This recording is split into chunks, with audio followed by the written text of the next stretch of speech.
In this video, I'm going to demonstrate how I painted this lovely babbling brook using acrylics. Hi, I'm Marion Dutton. The extracts from this painting were taken from a 2-hour live workshop that I taught in April. So if you are interested in joining me for my next live workshop, or you'd like to paint this particular one, it is available on the replay. But do check out the MazArt Academy, and I will leave a link to that in the description box below. I begin with a mixture of white and some cadmium yellow, and this is to create a lovely glow in the centre of the canvas. Next, I'll add a little crimson into this mixture and work that at the side to create an orange colour. Begin to add touches of green and then darkening that with some black in the corners to create a really nice, almost vignette effect with that lovely light glow in the centre. This is just the blocking in stages. And here you can see I'm just using that soft filbert brush just to create a little texture over the sun glow, just to create the illusion of some distant trees. I block in the river area with a pale grey.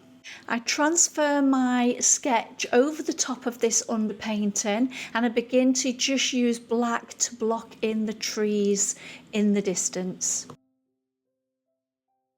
All this underpainting is completed in a pre-recorded session so that students can get ahead for the live workshops. So you can see I'm just blocking in where the basic trees are going to be and keeping things very, very sketchy.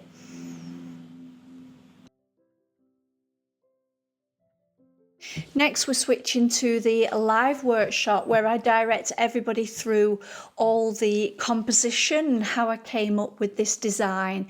Basically, this is a mishmash of a couple of photographs that I've put together. So I'm starting in the lighter area, beginning with some white and yellow and starting to establish those lights and then add into that some greens to create the illusion of those distant trees.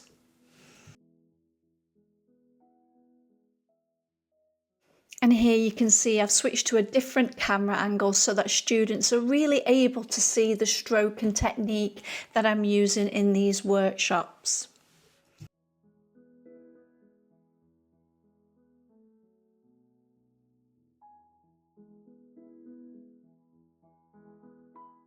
I'm beginning to add some of those distant grasses in the background, trying to create the illusion of a banking area.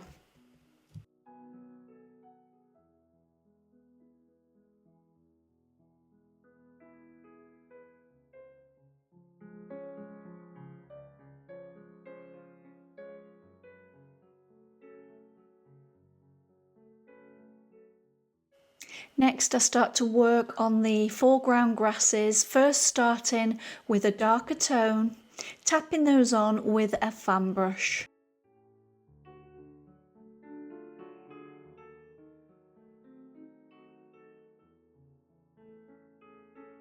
And then I'll go over that darker area, tapping on some lighter tones. You want to build those tones up gradually and focus on where that light will be hitting at the brightest area.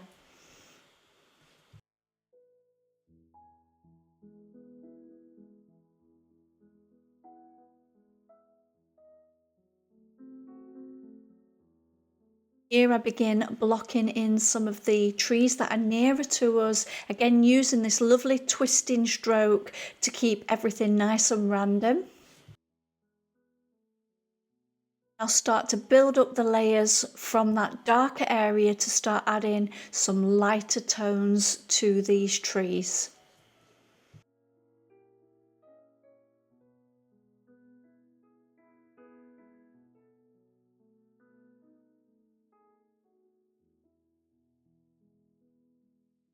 I'm switching now to a small round brush as I start to really refine the details on those trees. With acrylics, you always want to build up from those darker tones and slowly start to add mid-tones and then your highlights.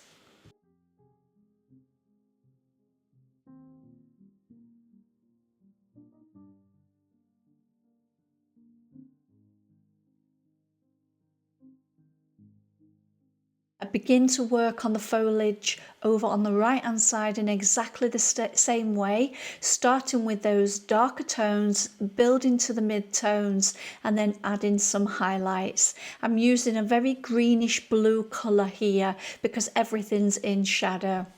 And here you can see I've added a little bit more white now, and I'm starting to use a smaller brush to begin those details. Brightening that colour and just working over the top of all those darks and mid-tones.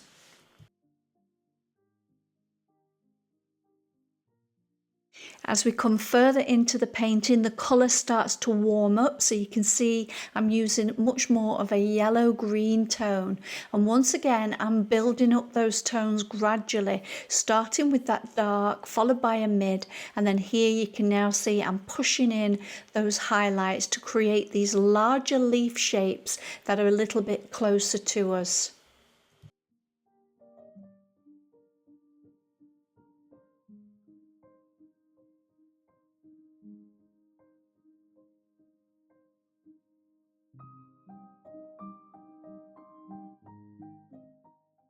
Next, I start to work on the blossom tree. Again, this is a composite of several reference photos that I've put together to create one individual image. So here I'm using quite a darkish red tone to block in those undercolours. Again, always thinking about working from dark to light. While that's drying, I start to work on the river, just introducing some of these lighter tones into this little babbling brook area.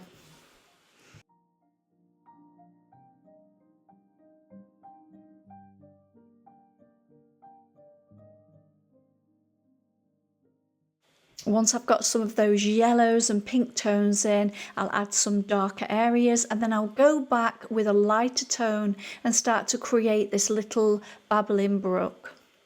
Here I'm adding some rocks and some darks for the rock shapes, and then I'll add a highlight onto those.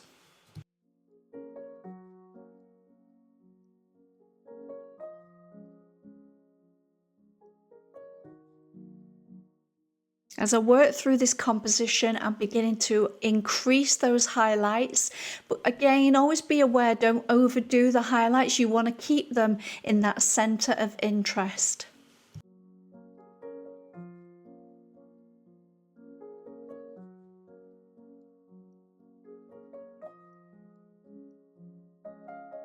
I like to use a palette knife rubbed carefully over the canvas to create a real lovely sparkling effect.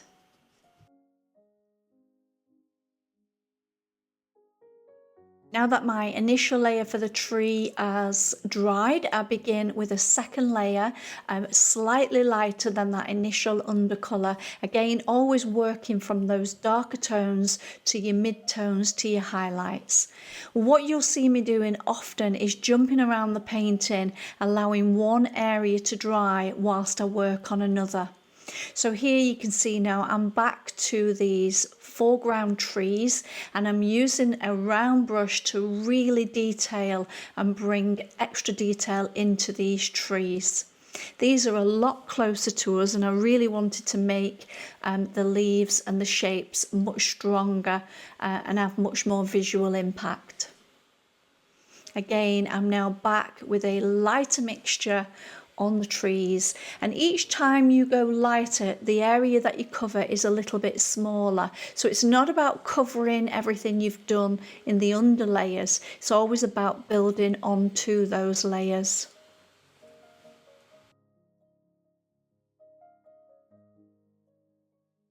Now I begin to add even more white into my pink mixture as we start to work towards those final highlights. And you can see I'm very, very careful not trying to put those bright highlights everywhere, really sort of cherry picking where I want these highlights to go on my lovely cherry blossom.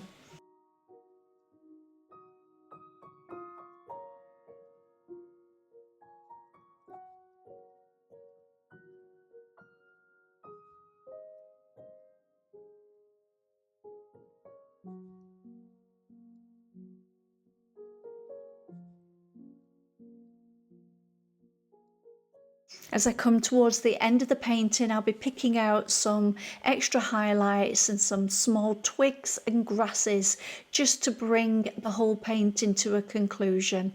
So here you can see me using a liner brush and flicking up some grasses, and again just doing those final little details. And here's the finished painting.